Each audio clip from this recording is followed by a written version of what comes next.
নমস্কার বন্ধুরা, job updates and news শেয়ারের পক্ষ থেকে তোমাদের সকলকে জানাই স্বাগত।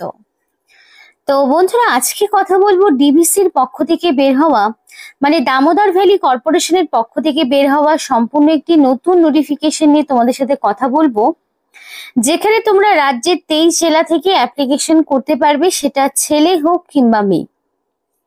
এবং আরেকটি প্লাস পয়েন্ট হলো, এখানে তোমাদের কোনো রকমের রিটেন টেস্ট নেই। তাহলে কি সরাসরি ওয়াক ইন ইন্টারভিউর মাধ্যমে যোগ্য প্রার্থীকে বাছাই করে নেওয়া হবে। তো খুবই ভালো সুযোগ রয়েছে এখানে কিন্তু অ্যাপ্লিকেশন করার তোমাদের প্রত্যেকেরই, যে সরাসরি তোমরা লিখিত পরীক্ষা ছাড়াই এখানে নিযুক্ত হতে পারছো। এবং অ্যাপ্লিকেশন করতে তোমাদের কোনো রকমের ফিজও দিতে হচ্ছে না। আর অনলাইন অ্যাপ্লিকেশন করতে হবে, যে অ্যাপ্লিকেশন প্রসেসটি তোমাদেরকে দেখিয়ে দেব ভিডিওর মাধ্যমে।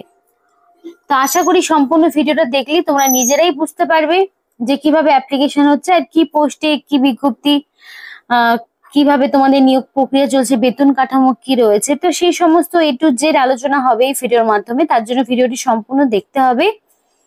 আর আরেকটি বিষয় বলতে চাই, যে যারা চ্যানেলে নতুন একদম, যারা এখনো পর্যন্ত সাবস্ক্রাইব করোনি, তারা ঝটপট চ্যানেলটিকে সাবস্ক্রাইব করে পাশে থাকা বেল আইকনটি ক্লিক করে দাও, যাতে করে পরবর্তী সমস্ত ইনফরমেশন পেয়ে যেতে পারো। তো চলো বন্ধুরা, দেরি না করে এবার অফিসিয়াল নোটিশ নিয়ে বিস্তারিত আলোচনা তোমাদের সাথে শুরু করব। তো বন্ধুরা দেখো, এটা কিন্তু অফিসিয়াল ওয়েবসাইট, এবং এই অফিসিয়াল ওয়েবসাইটে আসলে তোমরা নোটিফিকেশনও পেয়ে যাবে এবং অ্যাপ্লাই লিঙ্কও তোমরা পেয়ে যাবে আশা করি। তো চলো সেই বিষয়ে এবার একটু দেখে নেব বিস্তারিত। তো এটা হলো অফিসিয়াল নোটিফিকেশন। তো দেখো, এখানে তোমাদের সমস্ত ডেট কিন্তু ডিক্লেয়ার করা রয়েছে, কাট অফ ডেট, তারপরে কবে তোমাদের শর্টলিস্টেড ক্যান্ডিডেটকে ডাকা হবে, সেই সমস্ত ইনফরমেশন রয়েছে। তো অনলাইন অ্যাপ্লিকেশন তোমাদের 19/6/2025 থেকে অলরেডি শুরু হয়ে গেছে, যেটা 9th জুলাই পর্যন্ত জারি থাকবে। তো 9th জুলাইয়ের মধ্যে তোমাকে কমপ্লিটলি অনলাইন অ্যাপ্লিকেশন কমপ্লিট করে ফেলতে হবে। এবং এখানে কিন্তু কোনো রকমের এডিট উইন্ডো এরা দেবে না, সুতরাং যখন অ্যাপ্লিকেশন করবে সম্পূর্ণ নির্ভুল এবং সঠিক তথ্য দিয়ে অ্যাপ্লিকেশন করার চেষ্টা করবে, বিকজ তোমাদের কোনো রকমের দেওয়া হবে না এডিট উইন্ডো। এবং এখানে তোমাদের cut off date, eligibility criteria, তারপরে ধরো এডুকেশনাল কোয়ালিফিকেশন, ক্যাটাগরি, মানে সমস্ত হিসাব, সেটা ক্লোজিং ডেট অফ অ্যাপ্লিকেশন অর্থাৎ 9/7/2025 মানে 9th জুলাই অনুযায়ী তোমাদের সমস্ত রকম কাট অফ এলিজিবিলিটি গুলো, মানে এলিজিবিলিটি ক্রাইটেরিয়া গুলো হিসাব করা হবে। এবং শর্টলিস্টেড ক্যান্ডিডেটদের নাম, ডেট, টাইম, ভেন্যু ইন্টারভিউর জন্য সেগুলো ডিভিসির যে অফিসিয়াল ওয়েবসাইট https://www.dvc.government.in, এই যে অফিসিয়াল ওয়েবসাইটটি দেখছো, এই অফিসিয়াল ওয়েবসাইটে দেওয়া হবে। তো সেই অফিসিয়াল ওয়েবসাইটে যাওয়ার পর কেরিয়ার অপশনে যাবে প্রথমে, তারপর সেখান থেকে রিক্রুটমেন্ট নোটিশ, তারপরে কিন্তু তোমরা সমস্তটা পেয়ে যাবে। এবং তোমাদের এখানে শর্টলিস্টেড ক্যান্ডিডেটদের নাম কিন্তু মেলের মাধ্যমে জানানো হবে, মেলেও তোমরা জানতে পারবে। তো অবশ্যই অফিসিয়াল ওয়েবসাইট ভিজিট করার পাশাপাশি নিজেদের মেলগুলো চেক করবে। অনলাইন অ্যাপ্লিকেশন প্রসেস শেষ হয়ে যাওয়ার পর প্রতিদিন রেগুলার বেসিসে তোমরা কিন্তু অবশ্যই সেটাকে চেক করতে থাকবে। তাহলে কি এটুকু পরিষ্কার যে তোমাদের কোনো রকমের লিখিত পরীক্ষা নেই, সরাসরি ওয়াক ইন ইন্টারভিউ দিয়ে তুমি এখানে নিযুক্ত হতে পারছো। আর এই সেই ইন্টারভিউটা শুধুমাত্র শর্ট লিস্টেড ক্যান্ডিডেটদেরই নেওয়া হবে। তো এখানে দেখো কি বলা রয়েছে, যে candidate must bring 1 set of self attested photocopies of the original documents, এবং সাথে সেগুলোর জেরক্স কপি তোমাদের ইন্টারভিউ টাইমে নিয়ে যেতে হবে। অর্থাৎ তোমাদের এখানে অনলাইন অ্যাপ্লিকেশন করার টাইমে যে যে ডকুমেন্টস গুলো লাগছে সেগুলোকে সেলফ অ্যাটাস্টেড করে, মানে সেগুলো সেই ডকুমেন্টস এর ফটোকপিস গুলো সেলফ অ্যাটাস্টেড করে সঙ্গে অরিজিনালও তুমি নিয়ে যাবে যেদিন তোমাকে ইন্টারভিউতে ডাকবে। তো সেদিন আরো একটি জিনিস নিয়ে যেতে হবে, সেটা হচ্ছে অনলাইন অ্যাপ্লিকেশন করার যে ফর্মটি, সেটা ফর্ম ফিল আপ করে ফেললে মানে তোমার কাজ শেষ তা কিন্তু নয়। তুমি অবশ্যই একটা প্রিন্ট আউট বের করে রাখবে, যে প্রিন্ট আউটটা তোমাকে নিয়ে যেতে হবে ওয়াক ইন ইন্টারভিউ যেদিন রয়েছে সেই দিন। এবং ডেট অফ বার্থের প্রুফ হিসাবে মাধ্যমিক বা তার সমতুল্য পরীক্ষার সার্টিফিকেটই তোমাকে ডেট অফ বার্থের প্রুফ হিসাবে নিয়ে যেতে হবে। এবং মাধ্যমিক, উচ্চ মাধ্যমিকে যত রকম সার্টিফিকেট বা তোমার সেমিস্টার ওয়াইজ ডিগ্রি, ডিপ্লোমা যা কিছু করা রয়েছে, গ্রাজুয়েশন, সে সমস্ত সার্টিফিকেট তোমাকে নিয়ে যেতে হবে। আর এক্সট্রা যদি হায়ার কোয়ালিফিকেশন কিছু থাকে, এক্সপিরিয়েন্স যদি কিছু থাকে, তাহলে সেই ডকুমেন্টস গুলো তোমাকে সঙ্গে নিয়ে যেতে হবে। আর তোমার যদি valid SC ST OBC certificate, PWD certificate এগুলো থাকে, পিডব্লিউডি হলে মিনিমাম তোমাদের ডিসেবিলিটি মিনিমাম 40%, তো সেক্ষেত্রে তাদের ভ্যালিড সার্টিফিকেট নিয়ে যেতে হবে। তো ক্যান্ডিডেটকে তোমাদের ইন্টারভিউর মাধ্যমে নিয়োগ করাবে। যদি সেক্ষেত্রে বেশি ক্যান্ডিডেট হয় তাহলে কিন্তু স্কিল টেস্ট হতে পারে। আর কোনো রকম ট্রাভেলিং অ্যালাউন্স কিন্তু দেওয়া হবে না। আর এখানে অ্যাপ্লিকেশন করতে পারবে শুধুমাত্র যাদের ইন্ডিয়ান সিটিজেনশিপ রয়েছে তারাই। আর অফিসিয়াল ওয়েবসাইট হচ্ছে www.dvc.government.in, এটা হলো এদের অফিসিয়াল ওয়েবসাইট।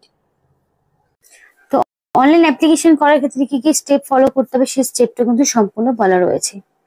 তো ফার্স্ট অফ অল অফিসিয়াল ওয়েবসাইটে গেলে সেখান থেকে তোমাকে যে অ্যাডভার্টাইজমেন্টটা তুমি চুজ করছো সেটাকে, যে অ্যাডভার্টাইজমেন্ট নিয়ে আমি আজকে কথা বলছি সেটাকে চুজ করতে হবে।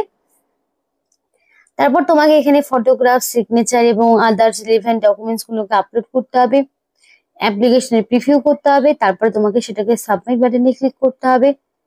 তো একজন ক্যান্ডিডেট শুধুমাত্র একটি পোস্টের জন্য অ্যাপ্লিকেশন করতে পারবে, মোর দ্যান ওয়ান অ্যাপ্লিকেশন মানে করতে পারবে না। আর only submitted application will be accepted, মানে শুধুমাত্র যদি একটা মাত্র মানে একজন ক্যান্ডিডেট যদি সর্বাধিক একটি অ্যাপ্লিকেশন করে তাহলে সেটাই কিন্তু গ্রহণযোগ্য হবে, একাধিকবার কিন্তু হবে না। তো তোমাকে প্রথমে একটা রেজিস্ট্রেশন করতে হবে অবশ্যই। তো after successful submission of online application including the photograph, scanning, signature, a unique application number will be generated and therefore candidate need to take print out. তো অবশ্যই সেটার আবার প্রিন্ট আউট বের করে রাখতে হবে, কারণ পরবর্তীতে কিন্তু সেই প্রিন্ট আউটটা তোমরা আর পাবে না। তো অ্যাপ্লিকেশন করা হয়ে গেল মানে সেই প্রিন্ট আউটটা তুমি বের করে হাতে রাখবে, অবশ্যই সেটা ডকুমেন্ট ভেরিফিকেশনের দিয়ে নিয়ে যাবে। এবং দুটো প্রিন্ট আউট জমা মানে ডাউনলোড করতে বলেছে, মানে প্রিন্ট আউট করতে বলেছে অনলাইন অ্যাপ্লিকেশন ফর্মটি, দুটো প্রিন্ট আউট বের করবে, একটা নিজের কাছে থাকবে এবং একটা কিন্তু পরবর্তীতে ডকুমেন্ট ভেরিফিকেশনের টাইমে জমা নেবে। তো অনলাইন অ্যাপ্লিকেশন যদি করতে হয় তাহলে যাদের ধরো এর আগে রেজিস্ট্রেশন করা ছিল তারা সরাসরি মেল আইডি, পাসওয়ার্ড এবং এই ক্যাপচা দিয়ে ডাইরেক্ট গেট ওটিপি করলেই পরবর্তীতে চলে যাবে। কিন্তু যারা ধরো এর আগে কখনো অ্যাপ্লিকেশন করনি, রেজিস্ট্রেশনও করানি, তারা সরাসরি click here for new registration এই অপশনটিতে ক্লিক করবে। তো ধরো সেই অপশনটিতে ক্লিক করলাম। তো দেখো এখানে ফার্স্ট অফ অল তোমাকে আগে রেজিস্ট্রেশন করতে হবে, তারপরে অ্যাপ্লিকেশন করতে হবে। তো স্টেপ বাই স্টেপ অ্যাপ্লিকেশন যদি তোমরা না করো তাহলে অ্যাপ্লিকেশন তো কমপ্লিট হবে না, ইনকমপ্লিট থেকে যাবে। তো ফার্স্টে তোমাদের নাম থাকবে, অবশ্যই অ্যাকর্ডিং টু মাধ্যমিক বা তার সমতুল্য পরীক্ষার সার্টিফিকেট এক্স্যাক্টলি তোমার যে নামের স্পেলিং ছিল সেটাই দেওয়ার চেষ্টা করবে। মেইল অ্যাড্রেসের জায়গায় অবশ্যই ভ্যালিড মেইল অ্যাড্রেস এবং মোবাইল নাম্বারের জায়গায় অবশ্যই ভ্যালিড ফোন নাম্বার দেবে এবং এন্টার পাসওয়ার্ড দেবে। এবং এই মোবাইল নাম্বারটা কিন্তু তোমাকে রাখতে হবে অ্যাক্টিভ, যাতে পরবর্তীতে সমস্ত রকম অফিসিয়াল যে কমিউনিকেশন গুলো সেগুলো যাতে সেই মোবাইল নাম্বারের মাধ্যমে করতে পারে। এবং এখানে ওটিপি আসবে, তোমাদের যে মোবাইল নাম্বারটা তোমরা দিলে সেই মোবাইল নাম্বারে একটা ওটিপি আসবে, সেই ওটিপিটা তোমাকে দিয়ে দিতে হবে। আর গেট ওটিপি অপশনে ক্লিক করলে ওটিপিটা যাবে, তারপরে তোমাকে ব্যাক টু লগ ইন, তারপরে তোমাকে লগ ইনে ফিরে যেতে হবে। তো রেজিস্ট্রেশন করা হয়ে গেল, তাহলে লগ ইন আইডি এবং পাসওয়ার্ড দিয়ে তোমাকে ডাইরেক্ট লগ ইন করতে হবে। তারপরে তোমার বাকি স্টেপ গুলো আসবে, তোমার নাম, ঠিকানা, বয়স, এডুকেশনাল কোয়ালিফিকেশন, বাকি স্টেপ গুলো আসবে। তোমাকে কিছু ডকুমেন্টস আপলোড করতে হবে, তাহলে অ্যাপ্লিকেশন প্রসেসটি কমপ্লিট হবে। ফিস দেওয়ার কোনো ব্যাপার নেই, কাউকে কোনো রকমের ফিস দিতে হচ্ছে না, কারণ সম্পূর্ণ বিনামূল্যেই এখানে অ্যাপ্লিকেশন করা যাচ্ছে। তো নিয়োগটি তোমাদের কিন্তু ডিভিসির পক্ষ থেকে করা হচ্ছে। 19/6/2025 নোটিফিকেশন বেরিয়েছে এবং সেই ডেটেই অ্যাপ্লিকেশন শুরু হয়ে গেছে। তো এখানে তোমাদের সেই নোটিফিকেশনের নাম্বার রয়েছে। সম্পূর্ণ কন্ট্রাকচুয়াল বেসিসে নিয়োগ হচ্ছে বলে কিন্তু কোনো রকম লিখিত পরীক্ষা নেই, তবে এটা কিন্তু তোমাদের বছর বছর রিনিউয়াল হবে, সুতরাং চিন্তার বিষয় নেই। কি পোস্ট আছে একবার দেখে নাও। ফিজিওথেরাপিস্ট, যেখানে 38,900 টাকা। জেনারেল ফার্মাসিস্ট, সেখানে 20,500 টাকা। তোমাদের এখানে তোমাদের জুনিয়র নার্সিং স্টাফ 22,600 টাকা। জুনিয়র কেমিস্ট, সেক্ষেত্রে 38,900 টাকা। জুনিয়র মাল্টিপারপাস হেলথ ওয়ার্কার, সেক্ষেত্রে 20,500 টাকা। জুনিয়র ল্যাব টেকনিশিয়ান, সেক্ষেত্রে 22,600 টাকা। জুনিয়র হেলথ ইন্সপেক্টর, সেক্ষেত্রে 22,600 টাকা। তারপরে জুনিয়র এক্সরে টেকনিশিয়ান, সেক্ষেত্রে 22,600 টাকা হচ্ছে তোমাদের বেতন থাকছে। বেতনের কাঠামো কিন্তু খুব ভালো মানের রয়েছে। এবার সেগুলো কোয়ালিফিকেশন কি রয়েছে একটু দেখে নেব। একদম লাস্ট থেকেই শুরু করছি কোয়ালিফিকেশন। দেখো, উচ্চ মাধ্যমিক পাশও হচ্ছে, কিন্তু যেটা ধরো জুনিয়র এক্সরে টেকনিশিয়ান যেগুলো রয়েছে সেক্ষেত্রে উচ্চ মাধ্যমিক পাস, অবশ্যই সায়েন্স ব্যাকগ্রাউন্ড থেকে এবং এক্স রে টেকনিশিয়ান বা রেডিওগ্রাফির ওপরে তোমার হচ্ছে কোর্স থাকতে হবে, ডিগ্রি অথবা ডিপ্লোমা থাকতে হবে। জুনিয়র হেলথ ইন্সপেক্টরের ক্ষেত্রে তোমার উচ্চ মাধ্যমিক বা তার সমতুল্য পরীক্ষার পাশাপাশি তোমার ডিগ্রি এবং ডিপ্লোমা লাগবে হেলথ ইন্সপেক্টর কোর্সের ওপরে, তাহলে তুমি অ্যাপ্লিকেশন করতে পারবে। জুনিয়র ল্যাব টেকনিশিয়ানের পোস্টের ক্ষেত্রে কি করতে হবে, তোমাদের হায়ার সেকেন্ডারির পাশাপাশি তোমাদের ডিগ্রি অথবা সার্টিফিকেট লাগবে মেডিকেল ল্যাবরেটরি টেকনোলজির ওপরে। জুনিয়র মাল্টিপারপাস হেলথ ওয়ার্কারের ক্ষেত্রে তোমাদের 10+2 সিস্টেমে উচ্চ মাধ্যমিক পাস, এবং তোমাদের এখানে ট্রেনিং লাগবে ইন পাবলিক হেলথ বা এক্সপোজিওর টু পাবলিক হেলথ অ্যাক্টিভিটিস, সেক্ষেত্রে প্রেফারেন্স পাবে।